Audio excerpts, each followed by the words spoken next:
এই শোনো, চ্যানেলটি সাবস্ক্রাইব করে ঘন্টাটি বাজিয়ে দিও, কেমন? এই যে শোনা, শুনছো? না, শুনছি না। তাহলে কথা বলছো কিভাবে? চুপ করবে। এই মধ্যরাতে তোমার কিসের এত ডাকাডাকি? না মানে ঘুম আসছিল না তাই আর কি। তো আমি কি করব? তোমাকে ঘুম পাড়িয়ে দিব? না তাই কি বলছি নাকি? চুপ একদম, কোনো কথা না। এই শোনা, ও পরিব, মাফ করে দেওয়া যায় না? ওহো, ঢং দেখো। সন্ধ্যাবেলা তো যাকে দেখেছিলে তাকে পড়ি বলেছিলে, আর এখন আবার আমাকে বলা হচ্ছে। অসহ্য। এই আমার রাগী বউ শুধু রাগী না, প্রচন্ড রাগী। এই দেখেন না কেমন রেগে আছে। এই রাগ ভাঙানো আমার দুঃসাধ্য। সন্ধ্যাবেলা ওকে নিয়ে গিয়েছিলাম শপিং মলে। সেখানে গিয়ে এদিক ওদিক তাকাচ্ছিলাম, কত পুরুষ ও রমণীর আনাগোনা। ও বলেছিল, এমন ভাবে মেয়েদের দিকে কেন তাকাও শুনি? আমি প্রতি উত্তরে বলেছিলাম, দেখছো না কত পরি পরি, এসব দেখার জন্যই তো এখানে এসেছি। এই হচ্ছে আমার দোষ। কেন এই কথা বললাম? একটা শাড়িও কিনে দিয়েছিলাম, তাও আমার হাতে দিয়ে শপিং মল থেকে বেরিয়ে চলে আসলো। কথা ছিল ডিনার বাইরে করব, কিন্তু কিছুই হলো না। আমি যত নষ্টের গোড়া। কি দরকার ছিল ওকে খেপাবার? ও কত প্ল্যান করেছিল, সব মাটি সব মাটি। রাগ করে আমার বাইকে ওঠেনি ও। রিক্সা নিয়ে একা একা বাসায় আসে, আর আমি পিছনে পিছনে আসি। কতবার সরি বলেছি, কিছুই কাজে দেয়নি। বাসায় এসে রাগে রান্না করেনি, না খেয়ে শুয়ে পড়েছে। আমিও পাশে শুয়ে পড়েছি, কিন্তু কথা বলছে না। অনেকক্ষণ ডাকার পর ও কোনো উত্তর দিল না। আরে, ও তো তোমাকে রাগানোর জন্য বলেছিলাম। সেই জন্যই তো রেগেছি। হ্যাঁ, তাই তো হবে। ওকে আমি রাগিয়েছি, তাই রেগেছে। কি লজিক রে বাবা! এই মেয়ের সাথে একটুও পারা যাবে না।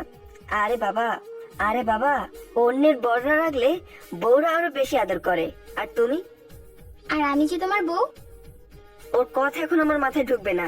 এখন আমি যা বলবো তার উত্তর ও চটপট দিবে। আচ্ছা বাদ দাও, আমার খিদে লাগছে। যাও পরিগুলোর কাছে যাও, ওরা আদর করে খাইয়ে দিবে। এইদিকে আসো না। ওকে কাছে টেনে নিলাম। শরীরটা ঝাঁকুনি দিল ঠিকই, কিন্তু নিজেকে সরিয়ে নিল না। আমি জানি এতক্ষণ ওকে জড়িয়ে ধরেনি বলে ওর ঘুম আসছিল না। আচ্ছা শোনো, তুমি তো আমাকে ছাড়া ঘুমাতেই পারবে না, তাহলে আবার রাগ দেখাচ্ছ কেন? জড়িয়ে ধরতে দিয়েছি বলে ভেবো না পার পেয়ে যাবে। শুধু অভ্যাস হয়েছে তাই, না হলে তোমাকে ছাড়াই ঘুমোতে পারতাম। আচ্ছা, পরীটা এত রেগেছিল কেন? জানো না, পরীটা নিজের প্রশংসা ছাড়া অন্য কারো প্রশংসা ওর পাগলটার মুখে শুনতে চায় না।